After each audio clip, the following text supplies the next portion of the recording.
Senhor nosso Deus e Pai, inclinamos a nossa cabeça diante de Ti, Senhor, para pedir-te fundamentalmente duas coisas, Senhor. Sensibiliza os nossos ouvidos e sensibiliza o nosso coração, para que possamos aprender mais de Ti, Senhor, e que tudo o que aqui fizermos, Senhor, seja para a honra e glória do Teu nome e em direção ao trono da graça, Pai.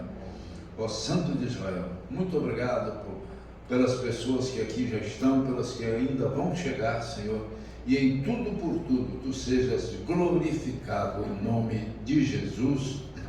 Amém e graças a Deus.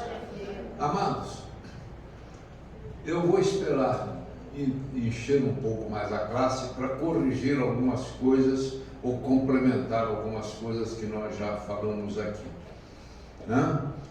Hoje nós, em nome do Senhor Jesus, eu pretendo pelo menos chegar na metade das peças da armadura de Deus.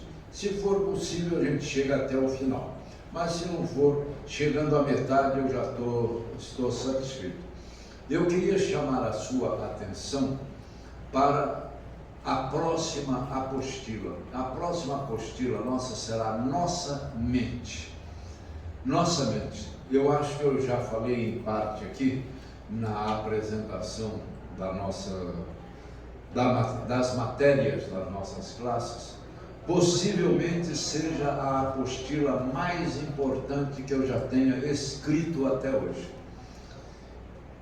Muitas pessoas no aconselhamento pastoral, muitas pessoas receberam esta apostila e disseram que mudança a apostila fez em suas vidas. Então, quando você receber essa apostila,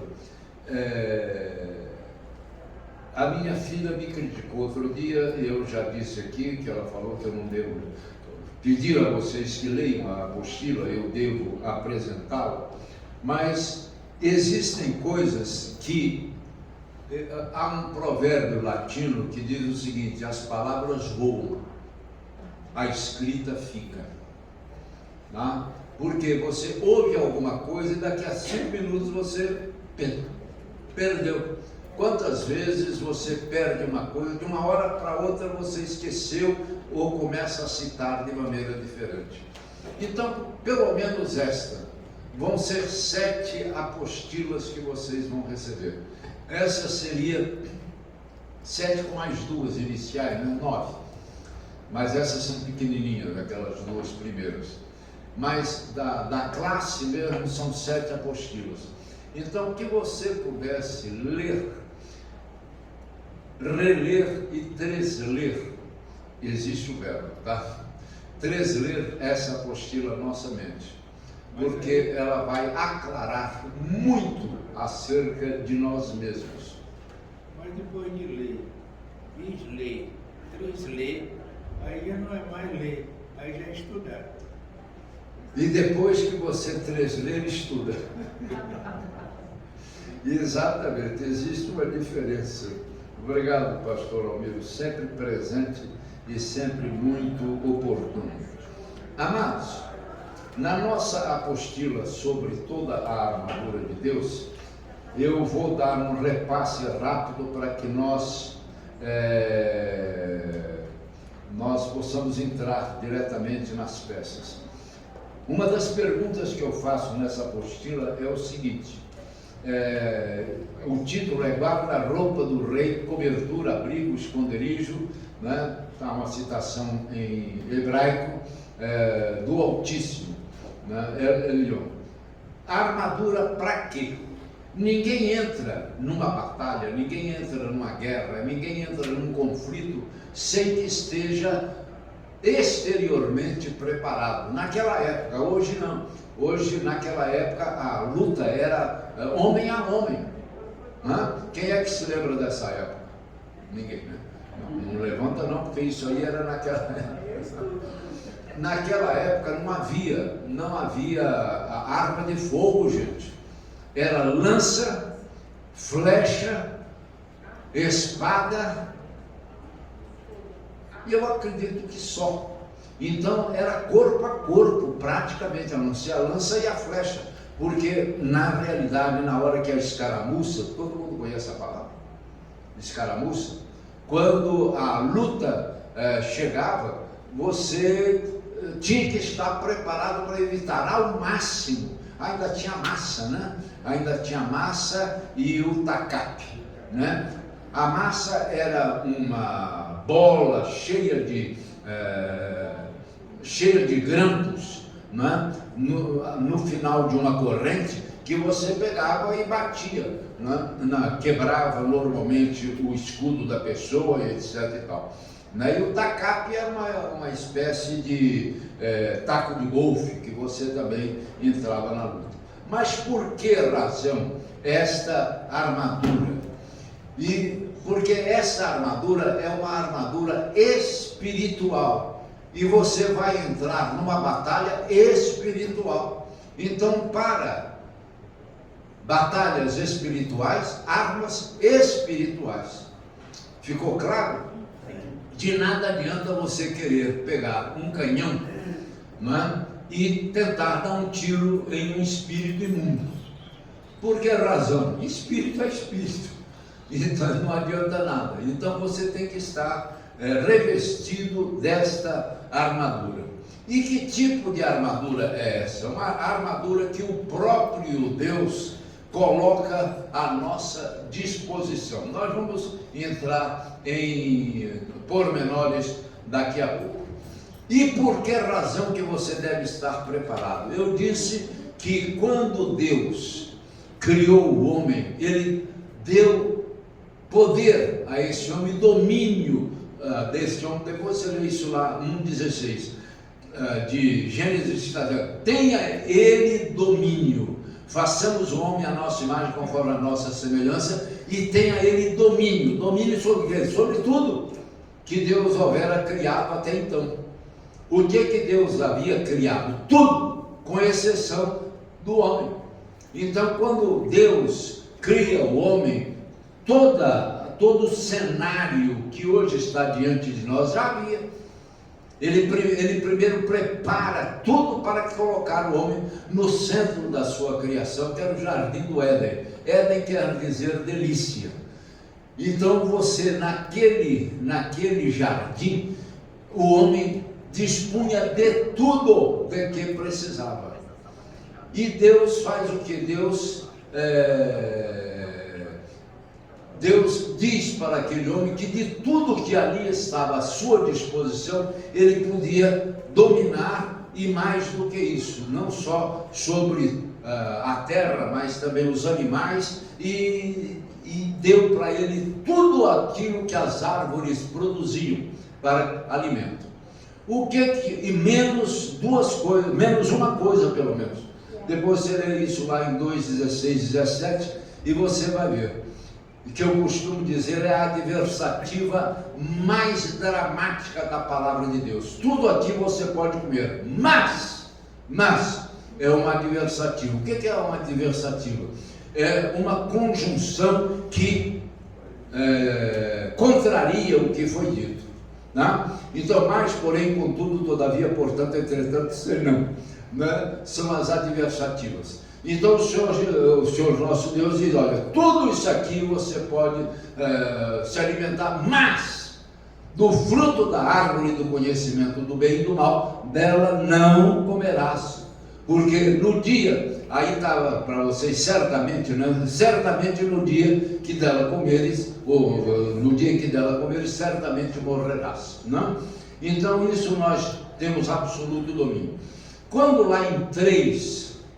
lá em Gênesis 3, o homem resolve comer do fruto da árvore do bem e do mal, ele transfere aquele domínio que Deus havia concedido a ele, em uma concessão, né? Porque no Salmo 124, no Salmo 24, lê o Salmo 24, 1 para mim, por favor.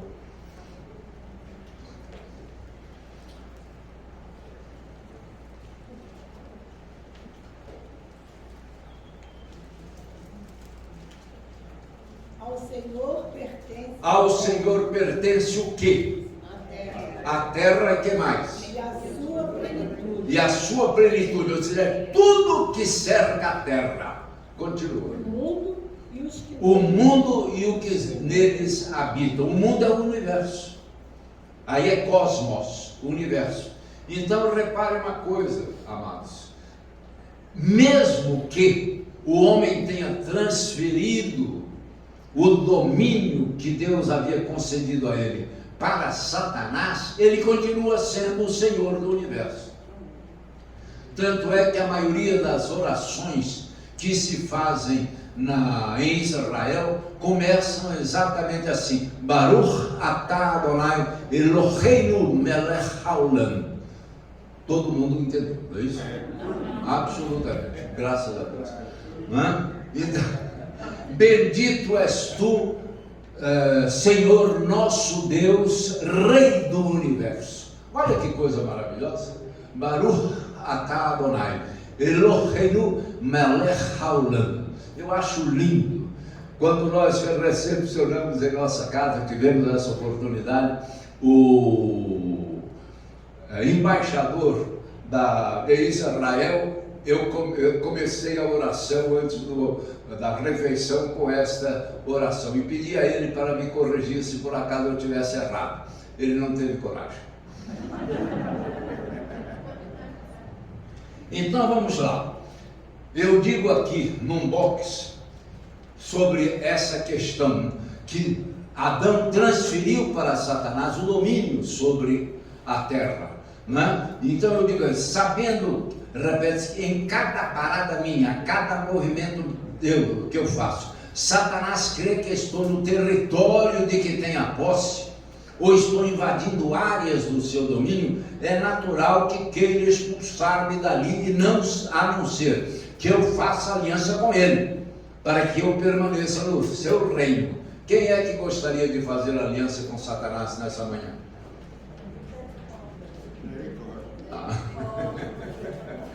Glória a Deus, né? Glória a Deus.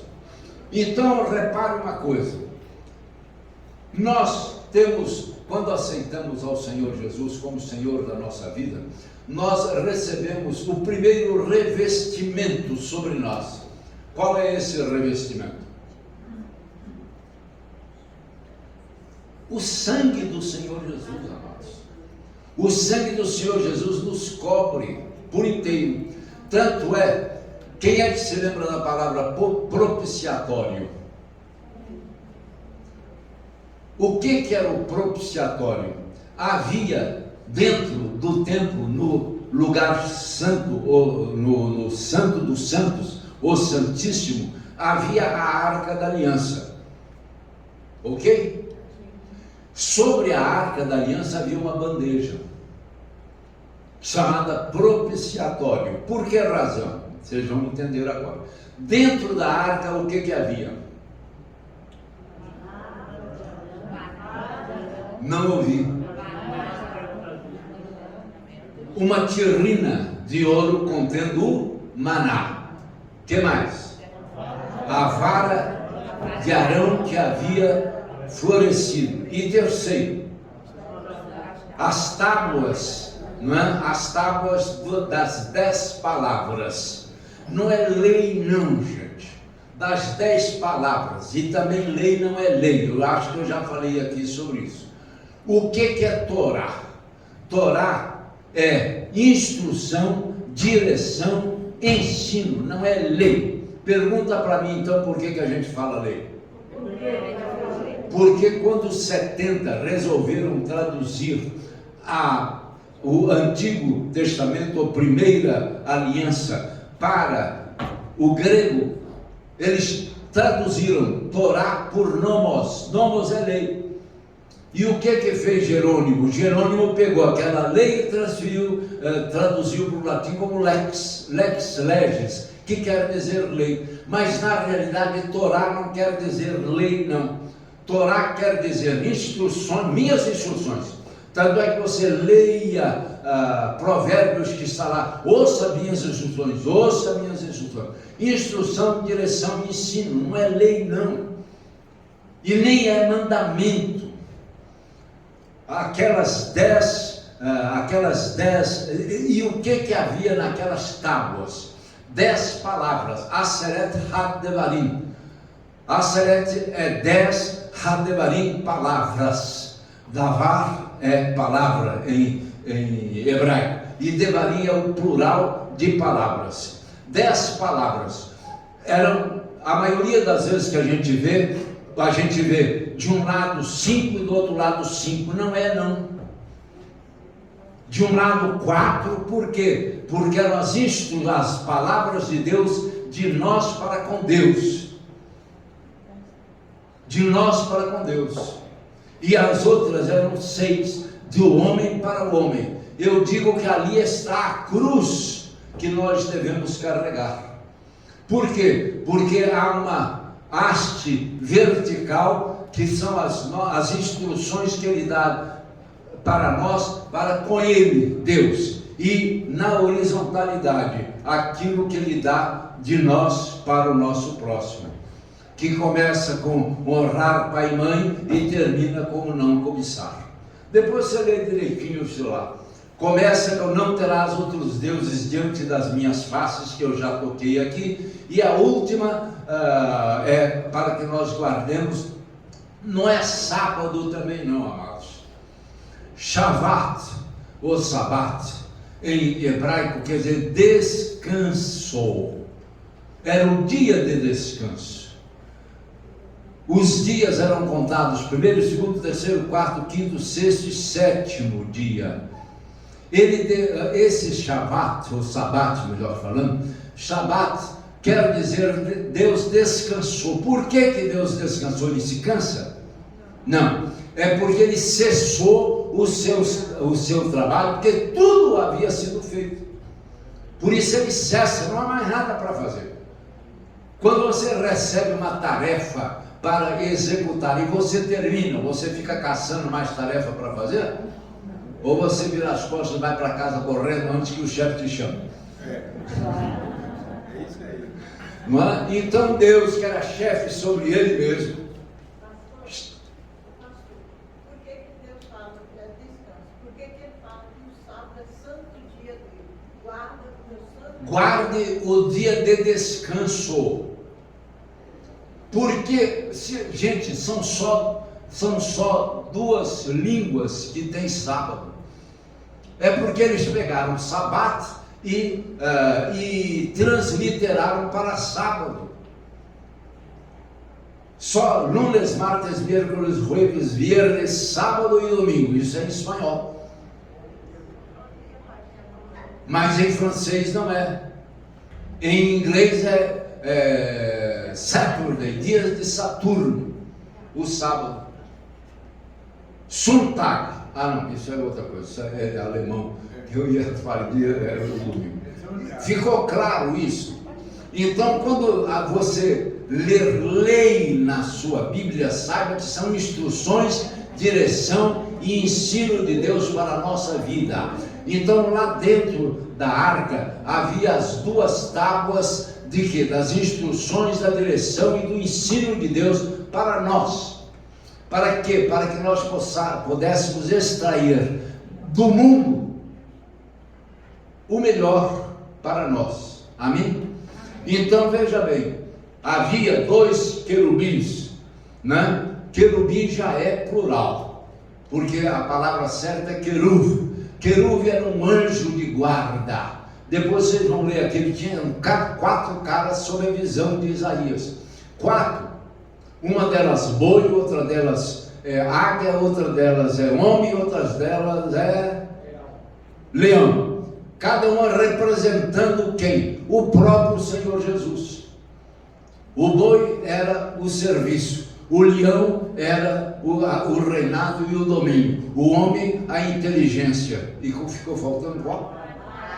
A águia, de alçar voos altos e dominar o espaço.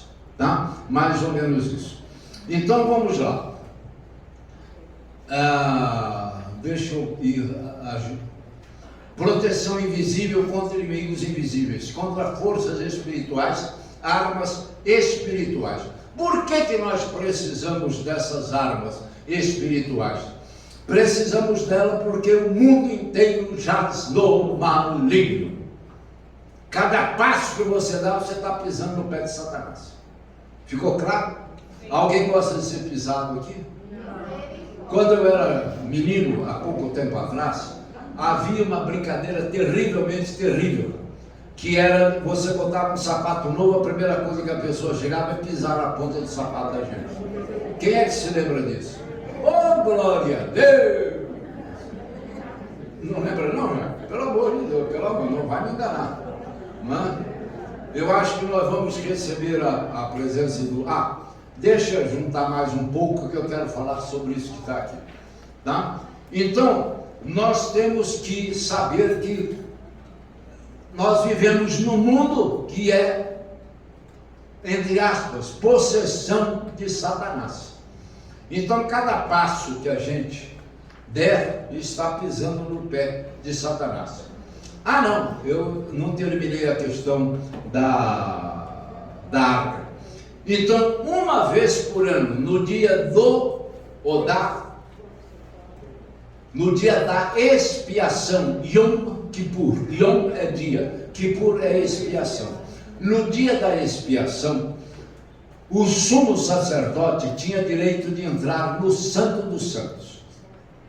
Ele levava o sangue do cordeiro que havia sido imolado em favor do povo, para pedir perdão pelo povo. E ele chegava no propiciatório e espargia aquele sangue sobre o propiciatório.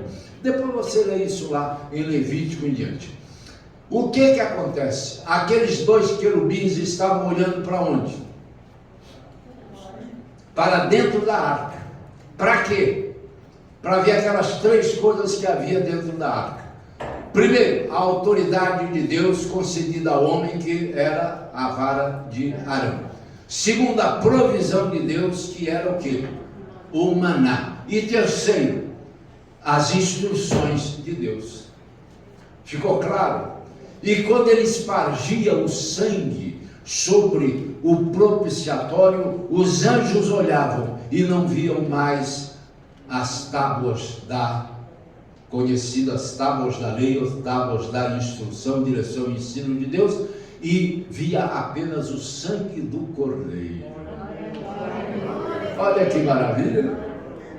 Então, quando nós aceitamos ao Senhor Jesus como Senhor da nossa vida, isso está em Romanos 10, 9 e em diante, você lê isso lá depois. O que acontece? Quando Satanás olha para nós, como aqueles querubins olhavam para dentro da arca, não nos vê o quê? O sangue do Senhor Jesus cobrindo a nossa vida. E o que acontece? Nesse eu não posso tocar. Nesse eu não posso tocar. Ficou claro, pessoal? Nesse eu não posso tocar. Por que razão? Repara uma coisa: pecado. O pecado vai retirando de nós essa cobertura. Em grego, a palavra mais comum para pecado é amartia. Amartia inicialmente quer dizer, ou literalmente, errar o alvo. Qual é esse alvo? Aquilo que Deus tem para nós, aquilo que Ele projetou para nós. Depois você lê isso lá em Jeremias 29, 11. Se você, na sua versão, está: eu sei que pensamentos tenho a vosso respeito, não leia assim. Eu sei que planos eu tenho a vosso respeito. Deus não pensa, Deus planeja. Amém. Porque o seu pensamento é matéria. Pensamento é vontade em movimento. Quando ele pensa, as coisas já estão começando a ser realizadas. Ficou claro? Então, esse errar o alvo, mas existe algo além disso. Existe, toda a palavra praticamente tem dois significados, entre aspas. O primeiro literal, que se chama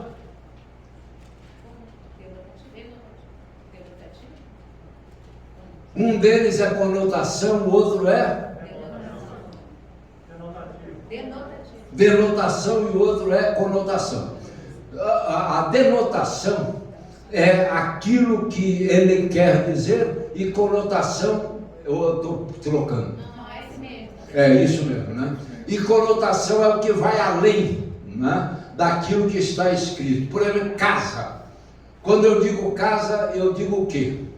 Pode ser uma residência, mas pode ser também família. Sim ou não? Sim ou não? A casa de Davi. A casa de Davi não era o palácio. A casa de Davi era a família, descendência de Davi. Então, nessa palavra amartia do grego, um significado profundo. Qual é, pastor?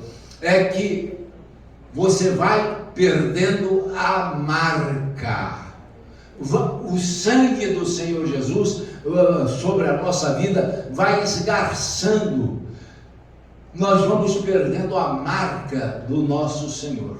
Eu sei que aqui nós temos um fazendeiro que é o senhor Antônio, que está ali. Mais algum fazendeiro aqui, ou filho de fazendeiro? Glória a Deus. Então repara uma coisa, quando o bezerrinho vai crescendo, né, geralmente o dono da fazenda marca com brasa em fogo, um ferro em fogo, marca geralmente na anca, mas agora não por causa de perder o pico, mas na cara do animal, faz a marca do dono. Nunca mais aquela marca se desfaz, ela é indelével. Mas a cobertura do Senhor Jesus, ela se esgarça quando nós vamos pecando, não é? Então, deixa eu dizer, todos nós somos pecadores, amados. Nós não somos pecadores porque pecamos porque somos pecadores. Depois você lê isso lá em 6:32, se não me engano, de Romanos. Então, repare, se não foi isso, desculpe, mas agora eu não me lembro realmente, sei lá, o 3:23, qualquer coisa assim. Então, repare uma coisa, quando você sentir que pecou, imediatamente peça perdão a Deus sobre esse pecado. Essa madrugada eu me acordei, lembrei de um pecado, está lá atrás de mim. Então, eu pedi perdão a Deus por aquele pecado. 1:9 de João, da primeira carta dele, diz: se é condicionante, é condicional. Se, não? O que? Se confessarmos os nossos pecados, Ele, Deus, é fiel e justo para nos perdoar os pecados e nos purificar de quê? De toda a injustiça ou iniquidade. Então, repare uma coisa, você peca e não pede perdão. Você peca, não pede perdão. Isso vai cauterizando o seu coração. Sabe que todo mundo conhece bem a palavra cauterizar? Cauterizar é dessensibilizar o seu coração quanto ao pecado. Então, quando você peca e não pede perdão, o teu coração vai se acostumando com o pecado. Aí você peca e já não sente mais. Então, quando você pecar ou perceber que pecou, não faça como o Júnior que está chegando ali, que está cumprimentando o pessoal e perdendo a metade da aula. Então, peça perdão de imediato. Para quê? Para que não fique a cobertura sobre a sua vida não fique esgarçada. Ficou claro isso aí? Então vamos adiante, graças a Deus. Então vamos lá. Quando vocês se lembram em 4 de Mateus, quando o Espírito Santo, depois do batismo do Senhor Jesus, no final do capítulo 3, é levado ao deserto para ser tentado por Satanás? Lembram disso? Já chegaram lá alguma vez? Hein?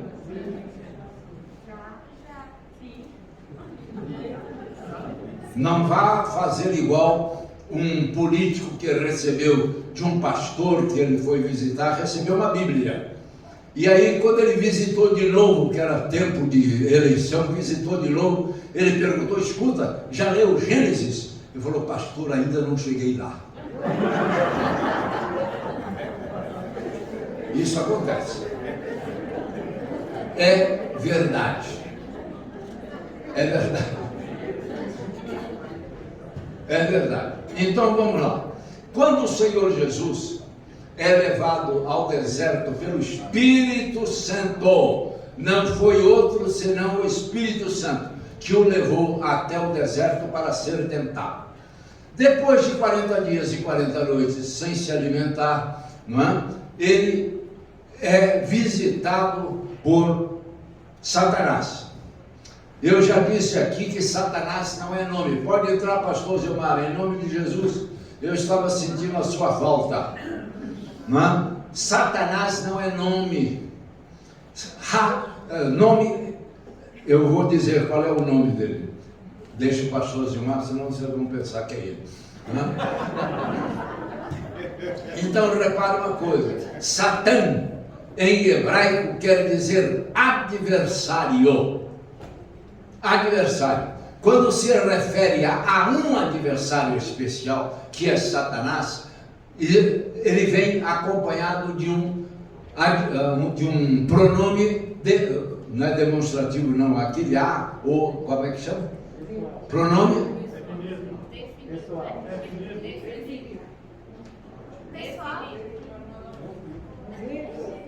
Pronome? Pois é. Então, o adversário, Ha-Satã. Esse Ha é o Ha-Satã. E quando estiver Satã, a Bíblia é vertida como adversário. Quando está Ha-Satã, ela é traduzida como Satanás. Por que Satanás e não Satã? Por causa do grego. Porque Satã no grego é Satanás. Não é? Então nós temos lamentavelmente que enfrentar esse tipo de dificuldade. Então quando Satanás chega, presta atenção para que depois não diga que a cigana te enganou. Primeiro que eu não sou cigano, tá? E nem cigana, muito menos. Não é? Então repare uma coisa, já pensou uma cigana com uma voz mais ou menos... Era meio de espantar, né? Então repare uma coisa, por que a gente diz cigana? Porque existem lá no Rio, era muito comum que a gente passeando na calçada de Copacabana, que ela vai sempre lá, há muitas ciganas por ali, quer que eu leia a mão, quer que eu leia a mão, quer que eu leia a mão, né? Então,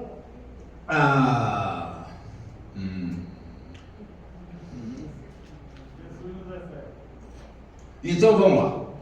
Quando o Satã, portanto, não é nome, é um substantivo, adversário.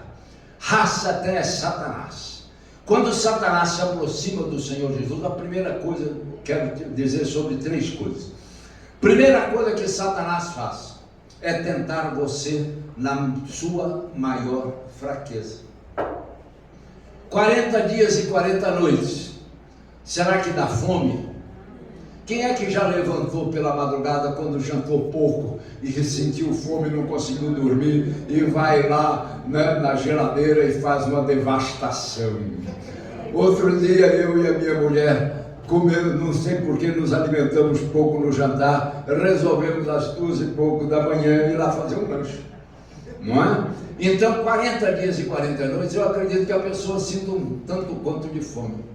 O que Satanás faz? Chega para o Senhor Jesus e diz: se, preste bem atenção, Satanás sempre entra com uma dúvida para enfraquecer a sua confiança, a sua fé. Confiança em parte é fé, não é? Então ele diz: se tu és verdadeiramente filho de Deus. Por que ele faz isso? Porque no batismo do Senhor Jesus, o que acontece? O céu se abre e se ouve uma voz dos céus dizendo o quê? Este é o meu filho amado, nele me comprazo, nele eu tenho prazer. Desce sobre ele o Espírito Santo em forma de pomba, como uma pomba em forma, não é uma pomba, Eidos, do grego, quer dizer aquilo que tem aparência de. Ficou claro? Eidos. Eidos. Então, repara uma coisa. Desce como uma pomba. Quando ele chega para o Senhor Jesus, se és verdadeiramente filho de Deus, contestando aquela palavra que o próprio Deus havia proferido, transforma essas pedras em pães. O que acontece? Qual é a resposta do Senhor Jesus? Está escrito: não só de pão viverá o homem, mas de toda a palavra proferida pela boca de Deus. Onde está escrito isso no Antigo Testamento? Eu não gosto do Antigo Testamento, já falei várias vezes, é questão de costume, né? Na primeira aliança, onde está escrito? Deuteronômio 8:3, no final de Deuteronômio 8:3. Lá está escrito que não só de pão viverá o homem, mas de tudo que procede da boca de Deus. Por que o Senhor Jesus fala a palavra? Porque tudo foi criado pela palavra. Tudo foi criado pela palavra. Também, mas porque ali estava a palavra de Deus, o próprio Senhor Jesus. Onde está isso, pastor? João 1:1. No princípio a palavra já era. A palavra está com Deus e a palavra é Deus. Essa é a tradução verdadeira. Não é no princípio era o verbo. Pastor, por que está verbo? Porque simplesmente Jerônimo traduziu logos por verbo. Antigamente realmente verbo representava a palavra, mas não mais, né? Então no princípio a palavra já era, ou seja, já existiu antes do princípio. A palavra está com Deus e a palavra é Deus. Então ali estava a palavra. Então não precisava de tudo que procede. Então ele diz de toda a palavra que procede da boca de Deus. E eu já disse aí que toda a palavra que procede é remate, ou seja, a palavra proferida. Então quando você profere a palavra de Deus, ela tem poder. Quando você confessa a palavra de Deus, ela tem poder. Depois você lê isso lá em 55:11 de Isaías, conforme nós já dizíamos em alguma dessas nossas aulas. Então, ele diz, está escrito.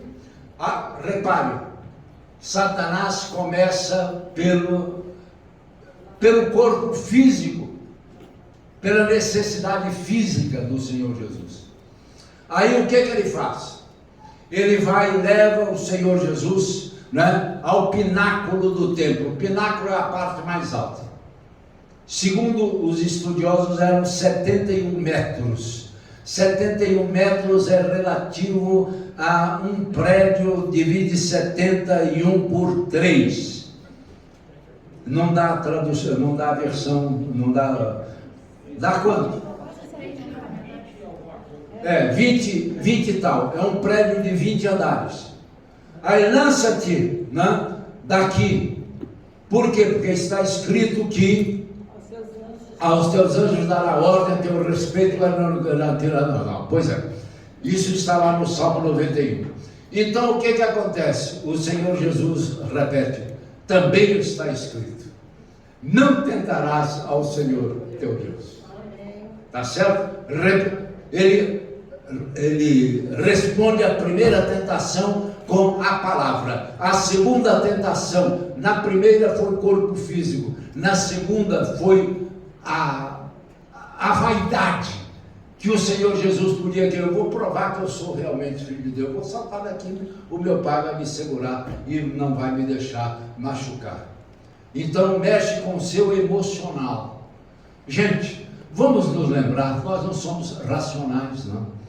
Eu digo isso num livro que eu escrevi em 2002, Foi a primeira definição que eu fiz, que quando eu dei um testemunho numa emissora de rádio no Rio de Janeiro, quem estava me entrevistando foi o Bispo Macedo. Ele arregalou aqueles olhos azuis desse tamanho. Por quê? Porque o homem não é racional. O homem é um ser emocional que eventualmente raciocina. E quando raciocina, quando faz, é para justificar as suas emoções. Você acredita que se nós fôssemos racionais, haveria tanto crime imbecil por aí?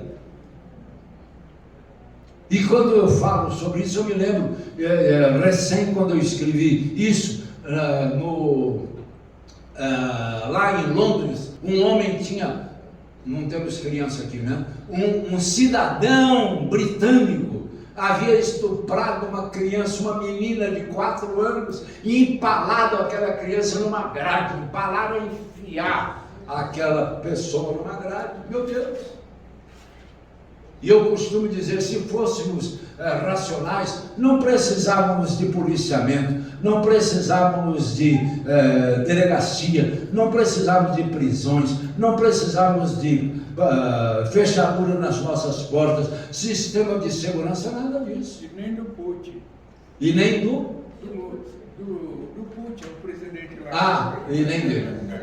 Não é? Então, repara uma coisa, ele toca no emocional do Senhor Jesus, na vaidade do Senhor Jesus.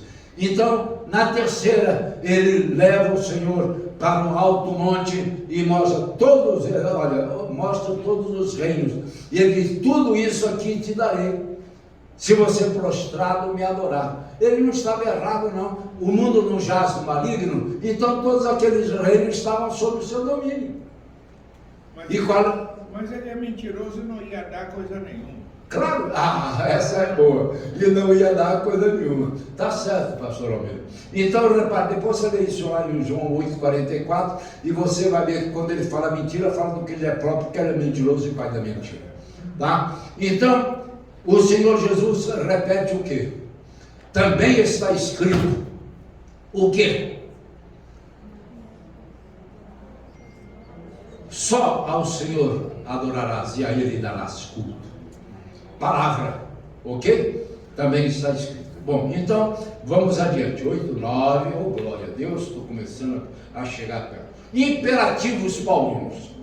Vamos lá, abra lá em 6,10 de Efésios, por favor. Para adiantar, eu vou ler para vocês, tá legal? Porque senão nós temos 20 minutos só. Então vamos lá. 6,10, eu tenho aqui essa tradução. Quanto ao mais, em algumas diz, irmãos meus, está escrevendo para uma igreja, sim ou não? Quanto ao mais, irmãos meus, sede fortalecidos ou fortalecei-vos no Senhor e na força do seu poder. Amém, amados? Sim ou não? Aqui a força que está aqui, porque existem poder e força muito assemelhados, são 5 palavras gregas, não vou falar sobre elas agora. Aqui está energeia, que quer dizer aquela força colocada em ação, energia, deu também energia, energeia, tá? Então, repare de uma coisa, é capacidade de agir, capacidade de ação. Então, quando ele fala, sede fortalecido, fortalecei-vos no Senhor, quem é que nos fortalece? Quem é esse Senhor? O próprio Senhor Jesus. Amém? Fortalecemos no Senhor na força do seu poder. Então é Ele que nos capacita, é Ele que nos fortalece, é Ele que nos dá força sobre os poderes malignos. Tá bom? Então vamos lá. Primeiro imperativo: sede fortalecidos no Senhor e no seu poder. Né? Repara uma coisa, presta bem atenção. Quem é que conhece a palavra plugar? O verbo plugar é colocar uma tomada, né? numa determinada, o macho da tomada, uma fêmea de tomada, né? Veja como é que eu, perdão? Vai conectar. E, oh, maravilha de Deus, quem é que falou isso? Fica de pé, minha filha, fica de pé em nome de Jesus, mas fica de pé, criança, glória a Deus, palmas para ela, glória a Deus, é conectar, não é? Então repare uma coisa, eu digo aqui, que seria a mesma coisa que o Senhor Jesus estivesse falando conosco. Eu sou a verdadeira fonte de energia. Olha que maravilha. Se vocês estiverem plugados, ou então como é que é, conectados, se vocês estiverem, vou até colocar, se vocês estiverem conectados em mim, receberão de mim energia e serão carregados e recarregados. A bateria de vocês jamais se esgotará, e assim tereis força e poderão usar o poder do Espírito. Amém. Olha que maravilha! Esse é o nosso Deus. Ele nunca nos deixa em situação difícil. Ficou claro ou não? Então vamos lá. Deixa eu dizer aqui, que também está circulado, eu estou pulando alguma coisa. Cabe-nos a nós mesmos fortalecermos-nos e mantermos-nos fortalecidos na palavra. Por que razão que eu digo isso? Porque muita gente diz, me fortalece. É você que tem que se fortalecer. Amém. O que nos fortalece? A palavra. A palavra, porque Ele é a palavra. Amém? Então vamos lá. Jesus é a força que nos repassa a força. Eu gostei dessa frase, é minha, mas eu gostei. Não? O Senhor é a força que nos repassa a força. Enquanto nele estivermos ligados, plugados ou conectados, não é? Nem depois você me lembra para tocar, tá? Eu gostei. Ligados a ele, fortalecemos-nos. Desligados dele, nossa força se esvai. Ficaremos, eu gostei também dessa palavra, exângues. Sem força. Mas essa daí é para domingo. Mas hoje é domingo. Para fortalecer, sede fortalecidos no Senhor e na força do seu poder. Leia Colossenses 1:11, por gentileza, rápido.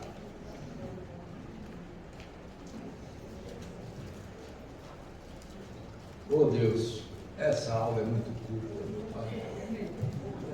Oh Deus. Antes que vocês saiam, eu quero fotografar vocês, tá, queridos? Que eu volto no meu computador e oro por um a um. O que está escrito lá em Colossenses 1:11? Anda rápido. Assim vocês serão fortalecidos com todo o poder, segundo a força da sua glória, em toda a perseverança e paciência, com alegria, dando graça ao Pai que nos capacitou a participar da herança dos santos na nossa. Amém, amados?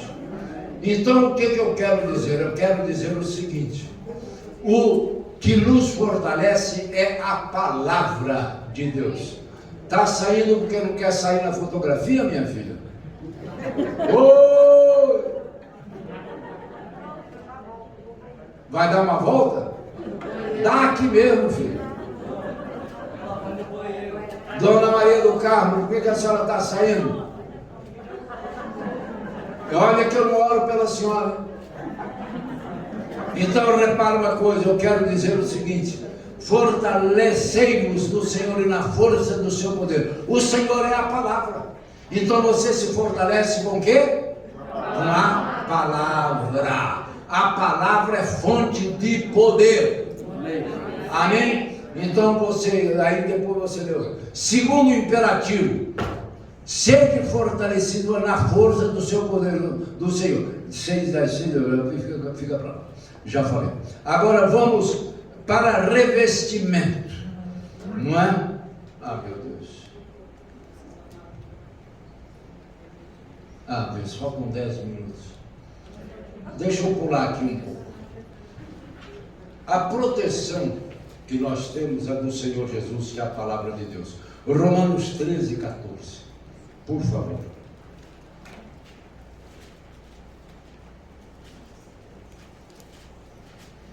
Meu Deus, eu pensei que eu pudesse adiantar mais.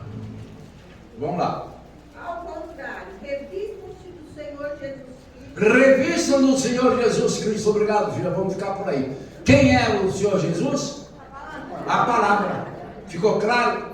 Então repare, lá era a palavra, aqui também é a palavra. No terceiro imperativo, revesti-vos de toda a armadura de Deus para que possais ficar firmes contra as astutas ciladas do diabo. Não basta você se revestir com uma peça, há que se revestir de todas as peças. Em grego, panóplia. Pan é toda, nóplia é armadura. Então deixa eu pular. Oh Deus. Vamos chegar no quarto imperativo. Deixa eu ver se eu pulo mais alguma coisa. Quarto imperativo.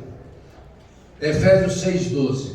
Porque a nossa luta não é contra o sangue e a carne, e sim contra os principados e potestades, contra os dominadores deste mundo tenebroso, contra as forças espirituais do mal nas regiões celestes. 6,12. Região celeste começa aqui, viu, irmãos? Não é lá em cima, não. Os céus, o primeiro céu começa na terra. Ficou claro isso? Nós temos 3 céus, né? Primeiro, até as nuvens, das nuvens à estratosfera, e o terceiro é a habitação do nosso Deus. Então, repare uma coisa, eu até coloquei aqui neste pedacinho, guarde isso pelo amor de Deus. Nosso enfrentamento, nossa luta, nossa batalha é com as forças espirituais do mal. Por isso, as armas colocadas à nossa disposição são igualmente espirituais e provêm de Deus.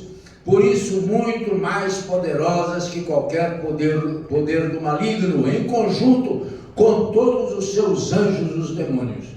Não há razão, portanto, de termos medo do mal. Pastor, por que o senhor escreveu isso? Porque quando eu assumi o ministério naquela época de intercessão, tinha gente que tinha medo do diabo. Tinha gente que mandava fechar a porta para o diabo não entrar. E eu inclusive dizia, esse diabo que não passa por uma porta fechada não é diabo. Concorda comigo ou não? Sim. É espírito. É espírito. Não há razão, portanto, de termos medo do mal, muito menos do Senhor do mal, e muito menos de todos os seus demônios reunidos contra nós.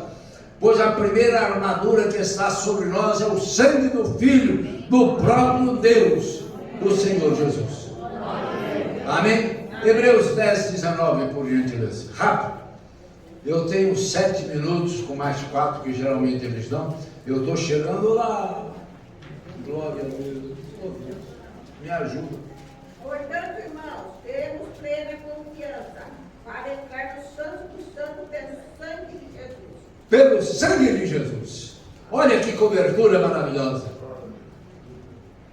Isso me diz o seguinte: o sumo sacerdote entrava uma e única vez por ano no Santo dos Santos. Nós podemos entrar a todos os instantes diante das faces do nosso Deus. Qual é esta garantia? O revestimento do sangue do Senhor Jesus sobre a nossa vida. Amém, amados? Amém. Glória a Deus por isso, queridos. Oh, Jesus, ore para que o tempo pare um pouquinho. E a nossa nova versão transformadora diz o seguinte: sabemos que os nascidos de Deus não vivem no pecado, pois o Filho de Deus os protege e o maligno não os toca. Oh, maravilha de Deus! Oh, glória a Deus! Essa é a razão pela qual pecou, pede perdão. Tá legal? Para que você não precise, eu tenho aqui várias versões interessantes, mas eu vou pular.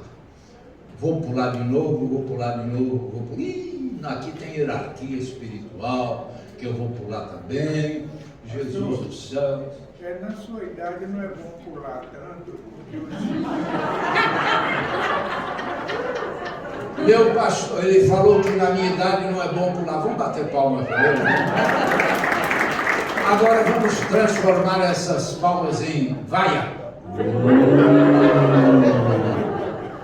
Sabe por quê? Vou dar a resposta para ele que eu dei para uma médica. Ela, depois de ter feito um baita exame, me disse: o senhor está muito bem para a sua idade. Eu virei para ela e falei: filha, eu nunca tive uma idade que não fosse minha. Vocês precisavam de olhar nos olhos desta mulher. Não, ela nunca esperou que um paciente fosse tão impaciente. Não, o sexto imperativo: estai, pois, firmes. Estai, pois, firmes. Eu pulei o quinto, eu acho que eu pulei. Portanto, tomai toda a armadura de Deus para que possais resistir no dia mau, e depois de teres vencido tudo, permanecerdes inabaláveis. Amém? Inabalável no original é não pender nem para um lado nem para o outro, nem para a direita, nem para a esquerda, nem titubear. Titubear, todo mundo conhece a palavra? Pelo amor de Deus, me ajuda. Tá? Então, repare uma coisa, amados.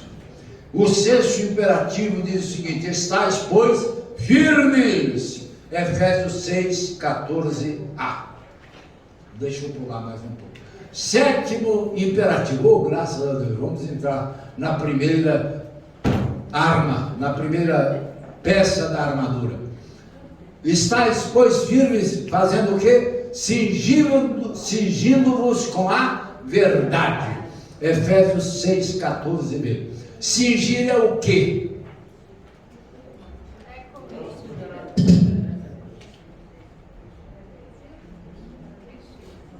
Estão vendo isso aqui? Cingindo-vos quer dizer colocando o cinto. Por isso que eu chamo a primeira peça de cinturão da verdade. Por que cinturão da verdade? Cinturão da verdade é porque é o que mais importa para nós, é a verdade. E a verdade é quem? É o Senhor Jesus. E o Senhor Jesus é o que? A palavra. Se lembra que o Senhor Jesus disse: eu sou a verdade, eu sou o caminho e a verdade e a vida. 14,6 de João. Tá certo? Então repara uma coisa: cingindo-vos com a verdade. Eu não vou hoje tocar não vou. Senão não vai dar. Faltam 2 minutos mais 4 que geralmente eles dão. Cingindo-vos com a verdade. Paulo estava preso numa prisão romana, em que ele estava algemado a um soldado. E ele via todo dia passarem os soldados com as armaduras, né? E ele via como é que as coisas se procediam. Primeira coisa é que havia uma túnica. Eu já toquei até nisso aqui na primeira aula, se não me engano. Se você tem uma túnica praticamente arrastando no chão, você tropeça nela, sim ou não? Sim. Me permitam dizer isso, que lamentavelmente eu vi uma vez o pastor Vilarindo subindo a escada lá do templo, né, vestido com aquela batina, e ele tropeçou na batina.